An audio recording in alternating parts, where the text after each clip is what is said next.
I'm Michelle Elliott, and this is our first podcast. It's Say What You Want About Real Estate, and I'm here with my beautiful co-host, Kristina Rogers. And Kristina, how did you get started in real estate? Oh, thank you so much for having me, Michelle. I got started in real estate 9 years ago. I had come from the corporate world, and I'd gotten laid off when I had my little on the way. And I've always had a real big interest in real estate, and so I decided I'd give it a try. Okay. And see, I said I'll do this until I'm unhappy, and I'll go back to the corporate world, and here I am. Okay, sounds good. Still love it. And Kristina and I have known each other for almost 10 years, right? Yeah, almost 10 years. And I say when I first met you that I thought you were always going to be good. What did you say? No.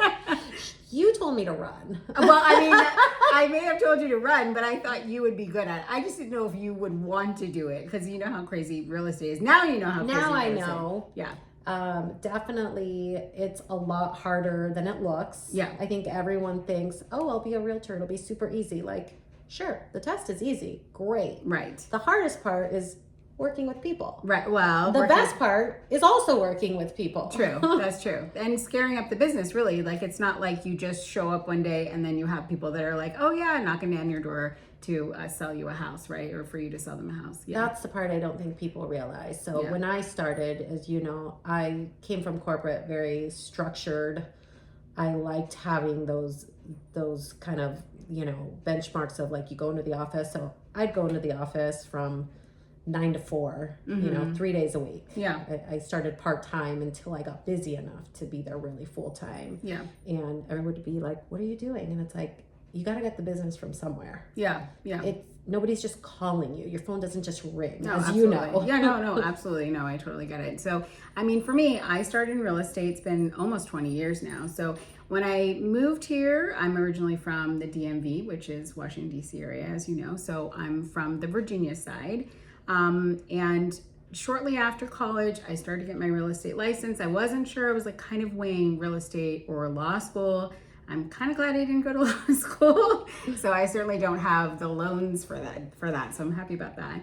But I was not sure what I was getting into in real estate for sure, right? So you start and like for me, I had no idea. And I was young, I was 29 years old when I started. And then I got pregnant and I found out basically the first week that I started in real estate that I was pregnant with my oldest child. So we kind of started like a similar path in that way. Our kids were little when we started and we were young, right? Yeah. Yeah. But you had work experience before. I mean, I have been working since I'm 12, but not like corporate work experience. So this was very different. Although my family has run businesses for my entire life. So my mom had a business for 40 years. So entrepreneurship is definitely in our family lineage. So I have that going for me. But other than that, I knew nothing about real estate. Love houses, love people. So that worked out. Yeah. But it wasn't a plan. It wasn't like a big plan. Yeah, this wasn't the plan either. I thought, I'll go back to the corporate world eventually. But kind of as you said, like having young kids as I was getting into the business, I realized I could have the best of both worlds and that flexibility that allowed me to prioritize my family, but also eventually it became a full-time business. Right. This is obviously all I do now. Right. I mean, full-time plus, right? Right, You're working exactly. weekends, you're working nights, you're working on vacation, all that stuff. Yeah, Life that's of a when realtor. all the good deals happen, the minute you get on a plane. All right, absolutely. So let's get into our first topic. It is, where are all the first-time home buyers? So I'll let you start. What's your experience been with first-time home buyers in this market? My experience with first-time home buyers is over the years, I've seen a decline in first-time home buyers. Yeah. I think a lot of that specifically for us is, being in the Bay Area, the single-family homes are just high cost. Mm-hmm. So the down payment that these guys need to save, I think is what's kind of holding them up a little bit. Yeah, and NAR just had a study that said the average age of a first-time home buyer is actually 38. So just a few years ago, it was 32. So that's kind of ticking up. And I think in our area too, it kind of takes a lot to get, your career up and going to get that down payment. So that takes some time. A lot of our workers here are tech workers. So they have to be at their companies from, for quite some time to get that, stock to kind of vest and go through that process too. Yeah, I see my tech workers that begin to buy homes usually once they've been somewhere for 5 years and now they've got their compounded stock. And so that allows them to really, I do think that their first time homes are probably at a higher cost than what we're seeing, although what's changing is the age at which first time home buyers Right. So that's are coming into the market. So I think that's playing a lot into why our home buyers, our first time home buyers, are waiting longer. And that is what you touched on just there, which is the cost. So our cost here in San Jose is about 1.5, almost $1.6 million for your average home. And I know for a lot of my first time home buyers, I'm seeing that they want a single family home. What are you seeing out there? Yeah, my single family, my first time buyers are more interested in single family homes than in the condos and townhomes. And they would rather wait until they're able to move directly into a single family home. Yeah. And to me, I'm assuming that's a function of them being older. So I'm thinking, once you hit your mid 30s, you don't want to kind of go backwards in life and you're done with the apartment living and that type of thing. You want a different lifestyle, right? Mid 30s, if you're with someone, you're possibly thinking about having kids, certainly people are thinking about having a pet. So that probably doesn't go with that condo lifestyle, which is, I think, the reason why you and I advocate for purchasing younger, right? So I know it's intimidating, but we both definitely believe in purchasing younger because it gives you that runway in your lifestyle that you don't have to change that. You don't have to kind of go backwards. So I'll give you a good example. So right now I have a condo that is on the market. It's 2-bedroom, 2-bath. You saw it. It's downtown, right? And it's not remodeled. It's in original condition, but it looks great. Something definitely livable. It's nice and clean, as we say in the real estate business. And I think it's in a great location. It's by San Pedro Square. So it's walking to lots of great things, and it's a great commute location to get to Mountain View, Sunnyvale, Palo Alto, those places where a lot of our tech workers work. And a lot of people are working from home too. So you possibly could use one of those bedrooms as an office. But I think if you compare that home in terms of what your mortgage payment is going to be. So I had my lender run numbers on it. We can do a 3% down in that community. And that's around $22,000 ish. And then you could, the payment would be about $4,500. So I'm thinking between like $3,500 and $4,500, that's basically rent here, right? For That's like a 2-bedroom. pretty reasonable. I think that's excellent. That's what you'd be renting anything else for. I'd say that's the average range for 2-3 bedroom. Right, exactly. So, and an apartment complex, right? So, in this case, you would kind of be missing some of the amenities, perhaps like gym and pool and things like that. But I think you can pay for that outside if you need that. And a lot of people have that through their jobs. Do you really need that at your apartment complex? So most of my tech workers will tell me that they have a full gym, medical facility, a lot of those perks being here in Silicon Valley. Right, yeah. So, if you get in when you're younger, that gives you the flexibility to keep that property, I think, longer because you don't have those lifestyle changes that we see for people in their 30s and things like that. Yeah. We're seeing super low inventory. I think that's also, part of the problem too. So a lot of our buyers, they want to buy something, but they just don't see something that they like. And that's something that we've been dealing with, not just here in our area, but all over the country. There is low inventory. So tell me what you're seeing in terms of like low inventory and how that's affecting your buyers and how they're feeling about the real estate market. I think that the low inventory is problematic in that, I think we hit historic lows a couple years ago with interest rates being in the 2s. And so I think we have two things going on. I think number one, sellers are sitting in homes that are possibly too big but don't want to downsize because they're locked into such a low interest rate. Right. And on the flip side, I see my buyers hesitating to get into the market because they're wishful that rates will go back to 2s. Right. And the reality is those are historic lows for a reason. Yeah. There's no way we're going back to 2s. I think we looked up today and we were about 6.58 for interest rates. I think I was seeing that that's the lowest we've hit since October last year. And I don't see us going down anytime soon. And so that's about the historic average is about 6%, 5-6%. So we're nearly right in that kind of ballpark of where we usually are. And you nailed it. That's what I tell my buyers. We're still at an incredible rate. Yeah. And so we joke, right? Marry the house, date the rate. Absolutely, You yeah. can always refinance later. Yeah. But when things are sitting a little bit longer, this is an opportunity for buyers to get into the market and start growing their equity. Right. Absolutely. I'll tell you a funny story.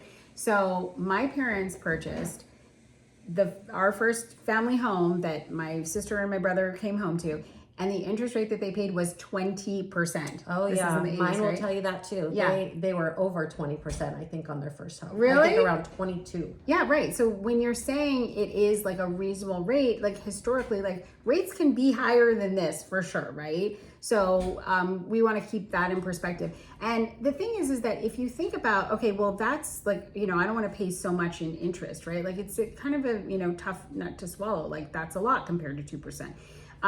But the thing is that they may come down some, right? So if you're paying 6.5 now and it, kind of comes down to 5, you can always refinance and get that lower rate. My dad always says the way that they paid for our private schools, the rates kept coming down, right? Yeah. So it's like kind of built in this little savings plan for yourself because you can afford the payments right now. So if you can afford the payments and the interest rates start to come down a little bit, then that makes things more comfortable for you, right? You're going to grow into that payment a little bit. Exactly. And I've never heard anybody say, I wish I didn't buy. Yeah. It's always, I wish I bought sooner. Absolutely. And they wanted to buy when homes were at 2%, but they weren't doing it then. And now that we're in the 6s, they're like, oh, we should have bought when it was at 2. So Right. it's always hindsight. Right. But you know what we say about that? The best time to buy real estate was 10 years ago. Exactly. But the second best time is It's today. right now. Let's go. Let's find it. Right. I'm seeing tons on social media about there's, lots of influencers out there saying, don't buy a house. Don't buy a house. Renting is where it's at. Don't buy a house. What do you say about that?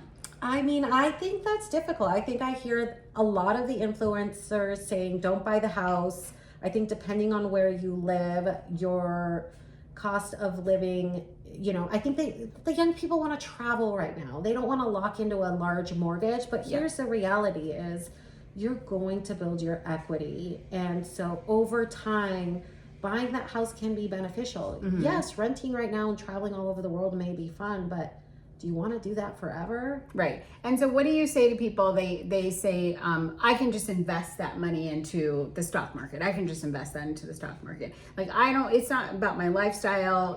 I'm not tripping all over the world. It's about, one investment is better than the other investment. What do you say to that? I could just put it into the stock market. I mean, if you look historically at what's happened here in the Bay Area specifically, I would say, you know what?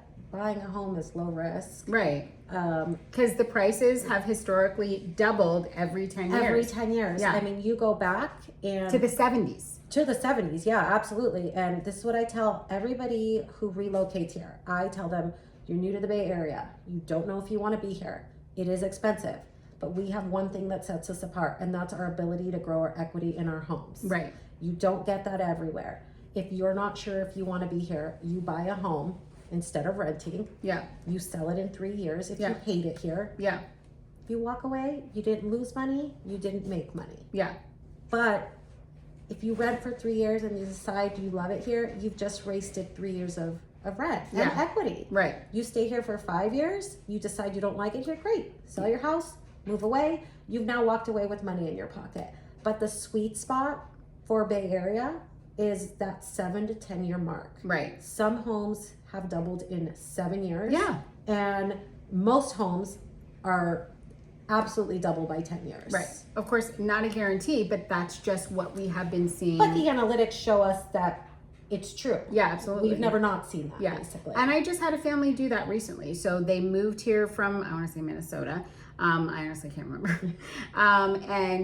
When they moved here, they said, hey, we want to live free for 2 years. Okay, that was their goal. They want to live free for 2 years, and then they want to go and live on a lake somewhere. Okay, so they did just that. So the mom took a job at Apple. She worked at this job. She was told, she took it in COVID. This is kind of a typical story. She was told she could work from home, and then Apple decided, no, everybody's got to come back in. So they made the choice, all right, she's going to keep her job at Apple, but just for 2 years. They want to be back with family, right? So they basically did not pay anything for 2 years because they broke even, right? And they only stayed 2 years, right? So the thing about rent, and when people say, okay, well, I'm just going to invest that money, you're not going to invest the money that you're paying on rent. because you have to pay that to your landlord, and you are paying off your landlord's mortgage and not your own. So when you're saying I'm going to invest that money, what you're saying is I'm going to invest that delta between what I'm paying in rent and what I have kind of left over between, you know, what the mortgage payments would be, right?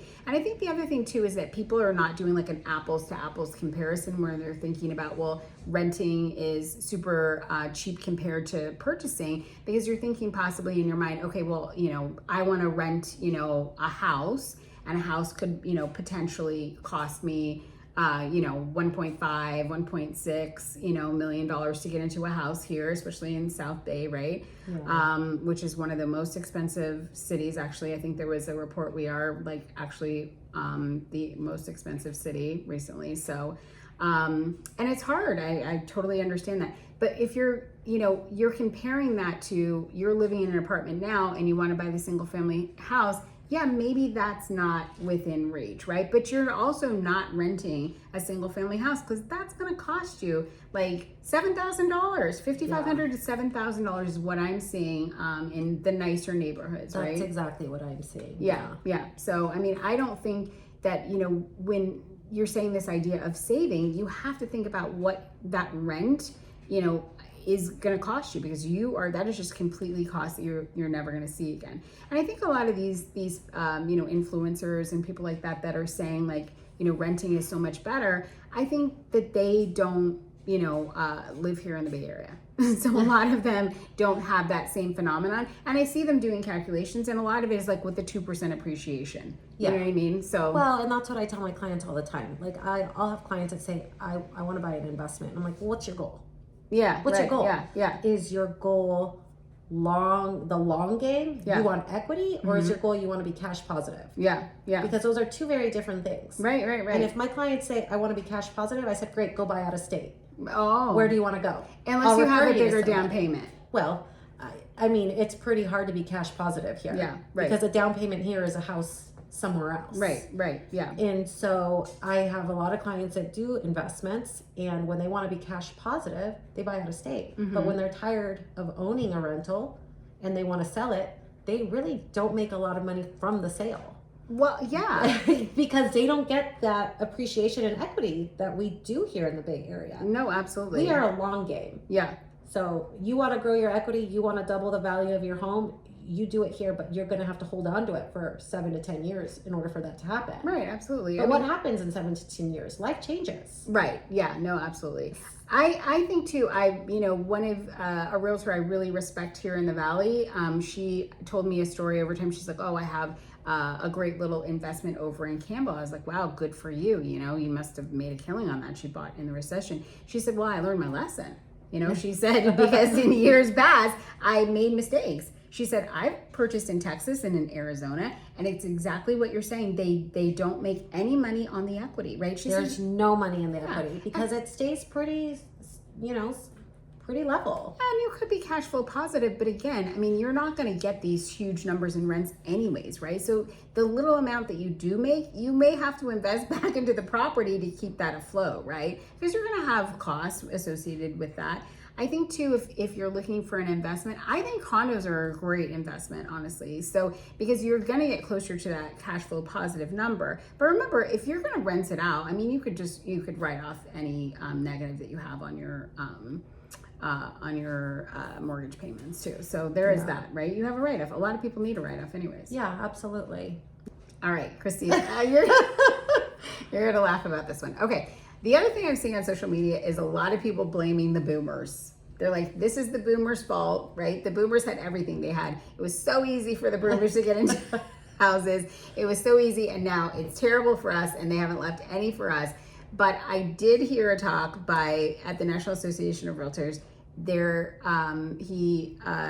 an economist that was talking about the size of the generations. And we all know the baby boomers are huge, but millennials and Gen Z are more. And they're certainly more than Gen X, right? And obviously we're losing baby boomers pretty quick here now.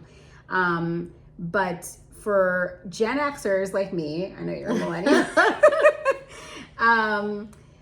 we're a smaller number, right? So if you guys are coming online now and you need housing and we're over here like, well, I'm not going to sell my house because I have a 2% interest rate, that is also contributing to low inventory, right? So there is some kind of a generational, issue happening here when it comes to young people kind of trying to get into their first property as well. What say you about this, about the baby boomer thing and all that? I mean, I think that's really tough. I think you've got that lower inventory, and so it's causing us millennials and youngers to really have to compete. You hear a lot of times, oh, this home went way over. Well, what I'm seeing is that the homes that are going over right now are the ones that are turnkey, right? The ones that don't need any work. Yeah.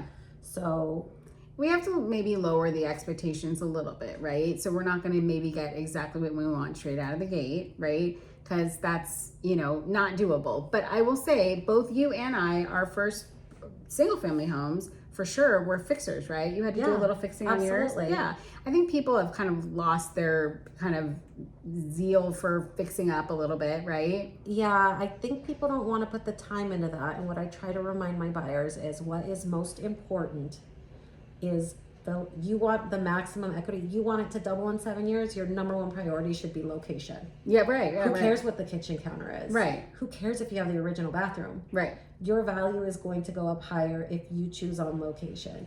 You can change anything you want in a house. That's what I always say too. You can change everything else. Pick the location, you can change everything else. You got stock and you want to do it all at once, have at it. That's fantastic. Yeah. If you don't, then do it one area at a time. Right. You'll get there. Right. And you'll be glad that you chose location over aesthetics. Yeah. 100% of the time. Right. I mean, and there's things you can do, little fixings that we do all the time for our sellers to kind of, spruce up the house in the meantime until you get those new stock grants and you can, wait until those vestings come along to pay for a new kitchen or whatever may have you. And kind of to talk up also, one of the things I was saying before is like life changes. Yeah. Maybe you don't end up fixing everything, but guess what? If you chose your home on location, it doesn't matter if it's dated. Guarantee you it's going to sell. Right. It's still going to sell because it's in the right place. Right. It's in the right location. So maybe you end up moving before you get a chance to remodel. Well, maybe you're moving because you need more space. So life changes. So you take that equity from that house you never remodeled, and now you have more to go towards your down payment, or now more to go to renovate your forever house or whatever it may be. Right. That's the other thing when you're renting that you need to think about too. I know when people do these scenarios, they're thinking about, okay, you're living in one home forever, or you're renting at some rate forever, or it's going up 2% or something like that. Mostly people move, right? And the big advantage to owning over renting is you do have that equity that you can take what you've paid off and what you've earned in market equity. You can take that and you can purchase your next property with it, right? So you get on the property ladder, which you don't have something like that when you're renting. And I think, one funny thing I found with my buyers is I have buyers that are renting but are looking at purchasing. And the hardest thing to be gentle about and candid about is this. It's like, I show them the house and they're like, but it's dated. Yeah. And I'm like, but the location is amazing. You've got everything you want. You're going to grow your equity. This is a responsible choice. Right. Well, this is exactly like our rental. Right. And I'm like, dated? Right. So you can pay the rent on a home where you're not building your equity, but you can't live in a house that's the same condition that you're going to own and grow your wealth with over time. Listen, We got to adjust our expectations. we have to adjust our expectations. And I think too, if you think about, if you purchase something that doesn't have the best aesthetics, right, you're going to pay yourself what, a contractor, you would pay them to fix up your house, right? So you are going to make that money for yourself, right? So that appreciation that you're going to get is completely your own. You don't have to overpay for somebody else's work, which is not going to be the work that you want anyways, right? Just because it's done doesn't mean that's exactly what you want, right? And that's where I tell my buyers, I love an original home, or I love a home that has not turned over for those exact reasons. Yeah. Number one, even if it's dated, if the work they have done is quality work, great. Yeah. You know you're not going to find any surprises. When a house has turned over a bazillion times, you got this section that was done very well by a great GC, you got this section that was DIY, and now you're fixing things and they don't realize the cost until they start opening up walls. Right. And so, again, like you said, the house can be redone, but they may not love everything about it. Right. And you so may they're have to going to fix rip it out anyways. anyways. Yeah. And So also, are you really saving money? And a cheap flip is a issue too, right? So there's a lot of really shoddy work out there, right? Yes, it's done, right? It's got your, quartz countertops or, what have you, but it's probably not done to the standard that you would do it yourself. So I'm not sure that long term you're going to live with those finishes anyways, right? So you might as well pay yourself when you are paying someone to do the work, right? You're not going to pay the contractor after they've done all of that, right? Right. Yeah. Exactly. Right. Yeah. Better to just make it your own. Right. So when I bought 2 houses before I bought my single family home, and my second house was a townhouse, and it was brand new from the ground up, right? Everything was new, and it was about 1,400 square feet. And I remember when we bought this single family home, my dad said to me, "How much bigger is your house?" And I was like, "Oh, it's not bigger." So, I mean, those are the kind of sacrifices that we need to make. But I think long term, that's definitely going to pay off, right? Yeah. Yeah. I mean, same. We went from our first single family home to our desired area location. We love where we live. And yeah, we went from 1,860 square feet to 2,200 square feet, and everything was, multiplied in terms of cost. And Right. again, it was worth every penny. Our priorities were location and our children's schools, and that's not a huge difference in square footage. We love the peace and quiet, but yeah, our upgraded house cost a whole lot more for 300 square feet. Right. Right. And I still think it's worth every penny. Yeah. Well, I mean, because it's in the right location. Exactly. Right. Yeah. The house was original 60s. Yeah. So it needed a lot of love. my house had saloon doors and pink carpet. Oh yeah, I had a Cheers swinging bar door. You did? Yeah. Oh, yeah. yeah, We had a so- wet bar because those were really cool in the 60s. Oh, nice. But now, it's exactly how we want it. Yeah. And we bought from an original owner, and so she hadn't done much, but what she did do was done well. It was livable, but we chose to change that. Yeah. I think too, a well-maintained home is what you're looking for when you're looking for a fixer-upper. So my house was well-maintained in terms of just the systems of the house. The Yeah. roof was good, the plumbing was good, there was nothing major that needed to be done. We didn't need to do a sewer or anything like that. So it was mostly just cosmetic things. We didn't even, actually no, we did put in a new HVAC, I lied. Yeah. Yeah, but- because what people don't realize is that those systems are what make your remodel expensive. So like, if aesthetically it's beautiful, but you've got galvanized plumbing, you're going to end up having to go to copper plumbing. And what does that mean? It's Right. in your walls. Right. You're ripping the whole house apart that's pretty much new. Right. Same thing. Our fixer was in beautiful condition, totally original 60s. I'm talking like the tile, like everything, even the asbestos, you get it all. But it had new copper plumbing. The HVAC was newer, like you Yeah. said. Mhm. The furnace, the AC. We had a couple-year-old roof. So the expensive parts that you don't see, those were taken care of. Right. The problem was aesthetic. Yeah. It was functional. We just didn't like it. There was Right. nothing wrong with it, Right. per se. Right, absolutely, yeah. Because those are the things that have the higher sticker price, right? So if you want to go into a project and you're like, okay, I don't like how it looks, you don't want to spend money on the roof. You don't Exactly. want to spend money on your furnace. You're already hemorrhaging on everything else. Right, yeah, seriously, yeah. Okay, good. Well, anything else you want to say to wrap up? No, I think, kind of what you touched on. If you're looking to get into the housing market, it was better 10 years ago. So if you didn't do it then let's do it now. Yeah, let's do it now. I think that's the best advice, to definitely get into something today. So I just want to say thank you so much for listening to us today for our first podcast, and hope to see you soon.